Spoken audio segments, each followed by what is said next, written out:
Welcome back.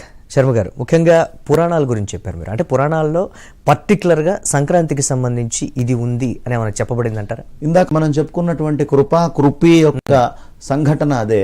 ఈ కృపియే కాకుండా దీన్ని వృషభోత్సవము అంటారు.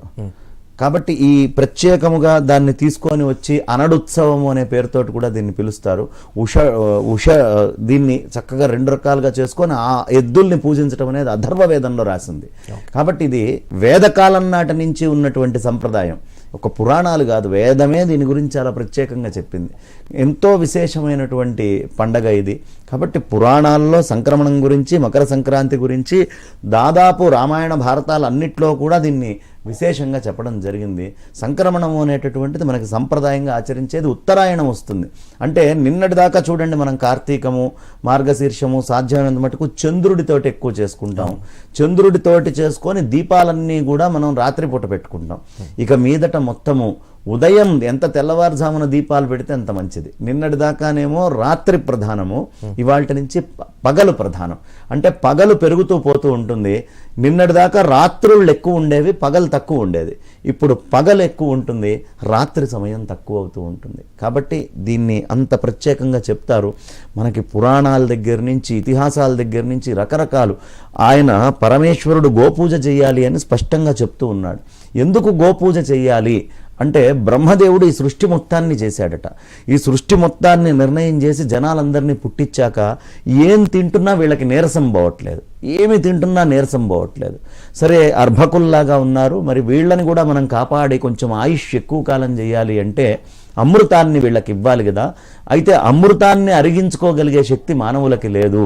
ఏం చెయ్యాలి అని బ్రహ్మదేవుడు తాను అమృతాన్ని తాగి కొంతకాలం తపస్సును ఆచరించి ఆయనే కామధేనువుగా మారాడు. గోవుగా మారి భూలోకంలో గోక్షీరాన్ని, గోమూత్రాన్ని, గోమలాన్ని, ఆవు యొక్క పెరుగు, ఆవు నెయ్యి, వీటన్నిటినీ అమృతతుల్యమైనటువంటి వాటి కింద మార్చి తద్వారా జనాల్లో వచ్చేటటువంటి నీరసాన్ని తీసేయడానికి ఆయనే గోవుగా వచ్చినటువంటిది. అందుకని ఈ గోపూజ చాలా ప్రధానం. ఈ గోపూజ ఎప్పుడు ఎక్కువ చేస్తాము అంటే కార్తీకంలో గోష్ఠాష్టమి చేస్తాము, కానీ ఇప్పుడు మన దగ్గర తక్కువ చేస్తున్నాం. కానీ తమిళనాడు ఆ ప్రాంతంలో గోవులకు చాలా విశేషంగా పూజలు చేస్తారు. ఇది చాలా ప్రధానంగా కూడా వాళ్ళు భావిస్తారు.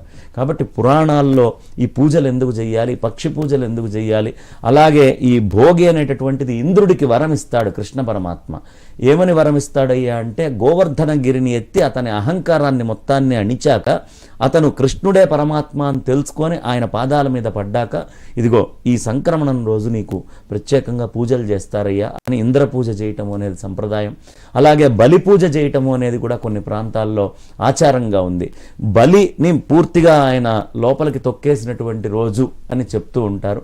కాబట్టి ఇలా విభిన్నమైనటువంటి ఆచారాల్లో బలిని పూజించే ఆచారం ఒక ప్రాంతంలో, ఇంద్రుణ్ణి పూజించేటటువంటి ఆచారం ఒక ప్రాంతంలో, ప్రకృతిని పూజించేటటువంటి ఆచారం ఒక ప్రాంతంలో, ఇలా ఇవన్నీ కూడా పురాణాల్లో చాలా రకరకాలుగా చెప్పబడ్డవి. అంటే ఆడవారికి సంబంధించి, మగవారికి సంబంధించి విడివిడిగా ఎవరెవరికి ఎటువంటి విశిష్టత ఉంటుందంటారు దీనికి సంబంధించి? ఈ ఆడవాళ్ళకు వచ్చేటప్పటికి చక్కగా బొమ్మలి కొలువులు, పేరంటాళ్ళు, వాళ్ళు లేకపోతే సంప్రదాయమే నడవదు. ఉదయాన్నే లేచి స్నానము ఆచరించే దగ్గర నుంచి సాయంత్రం వాళ్ళ పేరంటాళ్ళు, వాళ్ళు కొత్త బట్టలు కట్టుకొని రకరకాలైనటువంటి అలంకారాలతోటి అలంకరించుకొని ఒక ప్రకృతిని అలంకరించడంలో మొదటి ప్రకృతి ఎవరు? స్త్రీయేగా. కాబట్టి స్త్రీ తాను చక్కగా అలంకరించబడాలి, ఈ ప్రకృతి అంతా కూడా అలంకరించబడాలి అనే చెప్పేటటువంటి పండగ ఈ పండగ. ఈ పండగ నాడు స్త్రీలు చాలా విశేషమైన వస్త్రాలు కట్టుకోవడం, పశువులకి పూజ చేసుకోవడం, నా పిల్లలు వీళ్ళందరూ సుఖంగా ఉన్నారు, భర్త, కుటుంబము, ఈ వ్యవస్థ మొత్తం సుఖంగా ఉండాలి అంటే పరమేశ్వర ఆరాధన చేయాలి, పశు పూజ చేయాలి, పక్షి పూజ చేయాలి. ఎవరికి హక్కు అర్హతలు? కేవలం స్త్రీలకి మాత్రమే. కాబట్టి వాళ్ళు అలాంటి కృత్యాలన్నింటినీ వాళ్ళు ఆచరిస్తారు. ఈ పోటీలు, ఎద్దుల పోటీలు, ఇవన్నిటినీ పోటీలుగా పెట్టుకోవడం, తర్వాత చక్కగా విభిన్నమైనటువంటి సంప్రదాయాలన్నింటినీ తీసుకొని రావటం, వీటన్నిటినీ మగవాళ్ళు చేసుకుంటూ ఉంటారు. ఈ కంకులు తీసుకొచ్చి కట్టుకోవడం, ఇదంతా మగవాళ్ళు చేస్తారు. ఇది కాకుండా దేవాలయం దగ్గరికి వెళ్ళి చక్కగా అందరూ గుమ్మిగూడి ఇవాళ రోజున ఒక రాట పాతి అక్కడ కూడా వరి కంకులు కడతారు. నా ఇంట్లో తింటాం కాదయ్యా, నా దేవుడి సన్నిధిలో కూడా ఈ వరి కంకులు పక్షులన్నీ తిని ఆరోగ్యంగా ఉండాలి. ఎందుకు అంటే, నేను నమ్మేటటువంటి దేవతలు ఈ పక్షులని వాహనంగా చేసుకొని తిరుగుతూ ఉంటారు. గ్రహాలు పక్షుల్ని వాహనం చేసుకొని వెళ్ళేటటువంటి గ్రహాలు ఉన్నాయి. కాబట్టి పక్షికి ఒక ప్రాధాన్యత ఉంది. అది బలంగా ఉంటేనే మనకి గ్రహస్థితులు బాగుంటాయి, అది బలంగా ఉంటేనే దేవతా అనుగ్రహం బాగుంటుంది అని పక్షుల్ని కాపాడుకోవడానికి కూడా ప్రత్యేకంగా మనకి చేస్తూ ఉంటారు. ఇవన్నీ మగవాళ్ళు చేస్తూ ఉంటారు. ఏర్పాట్లు మొత్తం బయట గుళ్ళ దగ్గర ఈ రాట పాతటము, అంటే ఇది మొత్తము ఇటు ఆచారము ఆనందము రెండిటినీ కలబోసుకొని ఉంటుందన్నమాట. అందుకనే ఈ పండగలకి అంత ప్రత్యేకత, మగవారికి ఆడవారికి ఇరువురికి అవసరమైనంత హడావుడి ఉండేటటువంటి పండగ ఈ పండుగ. మీరు గ్రహాల ప్రభావం గురించి చెప్పారు. ఏ రాశి వారి మీద ఎక్కువగా ఈ ప్రభావం ఉంటుందంటారు? అట్లా రాశి అని లేదండి, అన్ని రాశుల మీద ప్రభావం ఉంటుంది. ఈ రాశి ఆ రాశి అని లేదు. మనిషి అయి పుట్టినటువంటి ప్రతి వాళ్ళ మీద ప్రకృతి మార్పులు ఉంటాయి ఈ సంక్రమణం వల్ల, దీంట్లో అనుమానం ఏమీ లేదు. కాబట్టి అన్ని రాశుల వాళ్ళు ఆనందంగా ఒక ఉత్సవంలాగా చేసుకొని దానాదుల్ని ఖచ్చితంగా చేయాల్సినటువంటిది ఈ పండగ. దీంట్లో ఎక్కువ తక్కువలు తారతమ్యాలు ఇవేమీ లేవు, అందరూ చేసుకోవాల్సినటువంటిదే. అంటే ప్రత్యేకించి దక్షిణాయనం నుంచి ఉత్తరాయణంలోకి వెళ్తున్నటువంటి పరిస్థితి ఉంటుంది. సో ఉత్తరాయణ ప్రాముఖ్యత అనేది ఇప్పటి నుంచి స్టార్ట్ అవుతూ ఉంటుంది. ఎటువంటి విశిష్టతలు చోటు చేసుకునే అవకాశం ఉంటుందంటే ఇక్కడి నుంచి చాలా విశేషంగా ఉంటుంది. రేపు సూర్యనారాయణ మూర్తి యొక్క కిరణాలు మొత్తం మారిపోతుంది. ఒక్కసారి యాక్సిల్ ఆయన ఇటు వెళ్ళేటటువంటి వాడు క్వైట్ ఆపోజిట్ వేలో వెళ్ళటం అనేది మొదలు పెడతారు ఆయన. ఇంకా ప్రళయ మార్తాండుడే, మనకి ఎక్కడ లేనటువంటి ఈ మెల్లి కిరణాలన్నీ కూడా వస్తాయి. సూర్యుడికి ఒక గొప్ప లక్షణం ఉంది.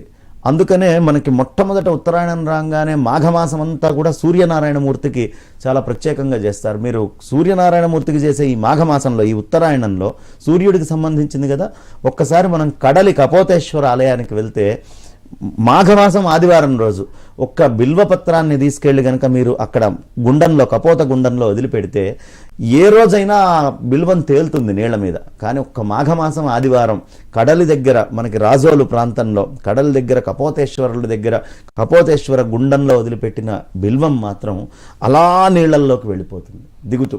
ఈ రోజుకి మనం అది చూడొచ్చు. ఆదివారం నాడు జరుగుతుంది. అంటే ప్రకృతిలో చాలా వింతలు అనేటటువంటిది విశేషమైనటువంటి లక్షణాలు. అదే మనకి ఇది రాగానే మాఘమాసంలో నిన్నటిదాకా ఉన్న కిరణాలు ఖచ్చితంగా వెళ్ళి అరసవెల్లి సూర్యనారాయణమూర్తి యొక్క పద్మాలను అవి తాకుతాయి. కాబట్టి అలాంటి రోజులు కూడా ఈ ఉత్తరాయణంలోనే మనకి రావడం జరుగుతుంది. ఉత్తరాయణం అనేటటువంటిది అసలు పితృదేవతలందరినీ, అంటే దక్షిణాయనంలో మరణించిన వాళ్ళు అక్కడ ద్వారం దగ్గర ఎదురు చూస్తూ ఉంటారు. ఉత్తరాయణంలో మరణించినటువంటి వాళ్ళు ప్రత్యక్షంగా స్వర్గంలోకి వెళ్ళిపోవటము అనేది దీన్ని విశేషంగా చెప్తారు. ఉత్తరాయణాన్ని పుణ్యకాలం అని చెప్తారు. అందుకనే మనకి దేవతల్ని ప్రతిష్ఠ చేసుకున్న, దేవతా శక్తుల్ని తీసుకొచ్చి మనం దగ్గర ఆవాహన చేసి పెట్టి ఓ ప్రతిష్ఠ చేయాలన్నా, లేదు ఉపనయనాలు చేసి బ్రహ్మోపదేశాలు ఇవ్వాలన్నా, ఏ కార్యక్రమాలు చేయాలన్నా ఈ ఉత్తరాయణం కోసం ఎదురు చూస్తారు. ఉత్తరాయణంలోనే ప్రతిష్టలు ఇవన్నీ కూడా చేయటం జరుగుతాయి. చేసి తీరాల్సింది కూడా ఉత్తరాయణంలోనే. అందుకనే ఇన్ని ప్రత్యేకతలు, ఇన్ని రకాలైనటువంటి శుభాలకి మూల కారణం ఉత్తరాయణం. అలాంటి ఉత్తరాయణంలోకి మనం ప్రవేశించాం. పితృదేవతల్ని తరింపజేసుకోవాల్సినటువంటి రోజులు. వాళ్ళందరికీ కూడా చక్కగా ఉత్తరాయణ పుణ్యకాలం రాగానే స్నానం చేయాలి తల మీద. ఇలా రకరకాలైనటువంటి సంప్రదాయాలు, ఇలా మనకి నిజంగా దేశమంతటా సంప్రదాయాలు ఉన్నాయండి. ఒక్క ఈ ప్రాంతంలో కాదు, చాలా విశేషంగా మన దేశంలో జరుగుతూ ఉంటాయి ఇలాంటివి. అంటే దేశం గురించి చెప్పారు. పర్టికులర్గా కొన్ని ప్రాంతాల్లో ఎక్కువగా కూడా జరుపుకోవడం, మరికొన్ని ప్రాంతాల్లో కొంచెం నార్మల్గా జరుపుకుంటూ ఉంటారు. అంటే దేశవ్యాప్తంగా ఎటువంటి విశిష్టతను చోటు చేసుకుంది? సంక్రాంతి మొత్తము విశేషమేనండి. ఇక్కడ ఆ సేతు సీతాచలం, అంటే మన రామసేతువు దగ్గర నుంచి పూర్తి దక్షిణం నుంచి సీతాచలం హిమాలయాల దాకా కూడా సంక్రాంతిని చాలా విశేషంగా జరుపుకుంటారు భారతదేశంలో. దాంట్లో మనం ఈ బాంబే ప్రాంతానికి వెళ్ళామనుకోండి, ఆ బాంబే ప్రాంతంలో పొద్దున్నే బ్రాహ్మణ్ణి తీసుకొని గుంపులుగా వెళ్ళిపోతారు. వెళ్ళిపోయి సంకల్పం చెప్పుకొని నలుగు పెట్టుకొని మన నూగు పిండితోటి సముద్ర స్నానం చేసి తర్వాత అక్కడే బ్రాహ్మడికి దానాదులు ఇచ్చి మళ్ళీ ఇంటికి వచ్చి బంధువులందరినీ పిలుచుకొని వాళ్ళందరికీ భోజనాలు పెట్టడం, తర్వాత కొత్త బట్టలను ఆ రోజు ధరించటం, చాలా ఆనందంగా గడుపుతారు అక్కడ ప్రాంతం అంతా కూడా.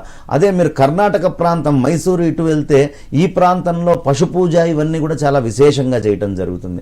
తమిళనాడుకు వెళ్తే పిల్లల్ని పొద్దున్నే లేపి భోగి మంటలేసి తలా ఒక డప్పు వాళ్ళ చేతికిచ్చి ఆ డప్పు వాళ్ళందరూ కూర్చొని వాయిస్తుంటే ప్రపంచంలో కుంభకర్ణుడైనా నిద్ర లేవాల్సిందే. అలా వాళ్ళు పొద్దున్నే డప్పులు కొట్టుకుంటూ ప్రశాంతంగా అలా రంగవల్లులన్నీ దిద్దుకొని భోగి మంటలు పాడుతూ చాలా విశేషంగా అక్కడ గోపూజ అది చేసి పొంగలి వండి పెడతారు పశువులకి. అందుకనే వాళ్ళు పొంగల్ అనే పేరుతోటి దీన్ని ఎక్కువగా పిలుస్తారు. పొంగల్ అంటానికి కారణము ఇంత సహాయం చేయటం వల్లే కదా నా ఇంట్లో ఈ ధాన్యరాశి వచ్చింది. ఈ ధాన్యరాశి యొక్క రుణం తీర్చుకోవాలంటే ముందు దేని వల్ల వచ్చిందో ఆ పశువుల్ని పూజించి వాటికి పొంగల్ వండి ఆ పొంగలి పెట్టడము అనేటటువంటిది ఒక సంప్రదాయంగా వాళ్ళు ఆచరిస్తూ ఉంటారు. అంతెందుకు హిమాలయ ప్రాంతాలకు వెళ్తే హిమాలయాల్లో ఆడవాళ్ళందరూ కూడా పక్షి ఆకారంలో భక్ష్యాలను తయారు చేస్తారు. పక్షి ఆకారంలో చేసి పిల్లలకి మెళ్ళో వేస్తారు. మెళ్ళో వేసి దాన్ని అట్లా ఉంచి మరుసటి రోజు ఇది పక్షులకి పైన పెట్టేస్తారు. తద్వారా ఉత్తరాయణంలో ఈ మొత్తము పిల్లల్ని ఇది కాపాడుతుంది, ఈ ఉత్తరాయణ సమయం అంతా కూడా వీళ్ళు సంరక్షించబడతారు అనే విశేషమైనటువంటి నమ్మకం. అంటే అక్కడ ప్రాంతంలో కూడా ఎక్కడ హిమాలయాలు, ఎక్కడ రామసేతువు, ఈ మధ్య భూభాగం అంతా కూడా సంక్రాంతి చేసుకుంటుంది. తెలంగాణలో కూడా మీకు గమనిస్తే ప్రత్యేకంగా ఈ స్వీట్లు అనేటటువంటి చిలకలు రకరకాల రూపంలో చేసి వాళ్ళు కూడా ఇక్కడ వేయటము అనేటటువంటిది జరుగుతుంది. కాబట్టి ఇది పశు పక్షి ఆరాధన, వృక్ష ఆరాధన, మన స్వీయ ఆరాధన, పంటల్ని ఆరాధించటం, ఆహారాన్ని గౌరవించటం, వచ్చిన సంపాదన నలుగురితోటి పంచుకోవడం. బాగా వచ్చి ఉంటారు అందరూ, చక్కగా ఆర్థికంగా కూడా పుష్టిగా ఉంటారు. మిగతా పండగలకి బక్కజిక్కిపోయి ఉంటారు, అప్పటికి ఇంకా డబ్బులు ఉంటాయో ఉండవు. కానీ సంక్రమణం సమయానికి మాత్రం అందరికీ ఇళ్లకి పంటలు చేరి రైతులందరూ చాలా సుఖంగా ఉంటారు. ఇప్పుడు నిజంగా మన దురదృష్టం కానీ పూర్వము ఈ ప్రస్తుతం వచ్చిన చట్టాల వల్ల నష్టపోతున్నాం. పూర్వము ఇనాందారు ఎవరైతే ఉంటారో భూములు ఉన్నవాళ్ళు, వాళ్ళు ఈ కౌలు రైతులు ఎవరైతే ఉంటారో రైతులు, వాళ్ళకి వీళ్ళందరూ తీసుకొని చెరుకు బియ్యము ఇట్లా కొన్ని వస్తువులు తీసుకెళ్ళి వాళ్ళకి ఇస్తే ఆ ఈనాందారు రొక్కంగా వీళ్ళకి డబ్బులు ఇవ్వడం. అంటే ఒక రైతు ఒక భూ యజమాని వీళ్ళందరూ ఎంత సన్నిహితంగా ఉండాలి, వాళ్ళిరువురు కలిసి ఉంటే తప్ప ఈ భూమి నడవదు, ఇక్కడ పంటలు సక్రమంగా ఉండవు అని ఇది ఒక సంప్రదాయంగా ఉండేవి. ఇలాంటి సంప్రదాయాలన్నీ కూడా కొద్దిగా దూరం అవుతూ మెల్లిగా వెళ్ళిపోతున్నాయి. ఇక మాళవ దేశము అటు ప్రాంతంలో కనుక మనం వెళ్తే వాళ్ళు స్నానాలు చేసి కొత్త బట్టలు కట్టుకొని ఈ నూగు పిండితోటి చేసిన వంటకాలన్నీ పంచుతారు.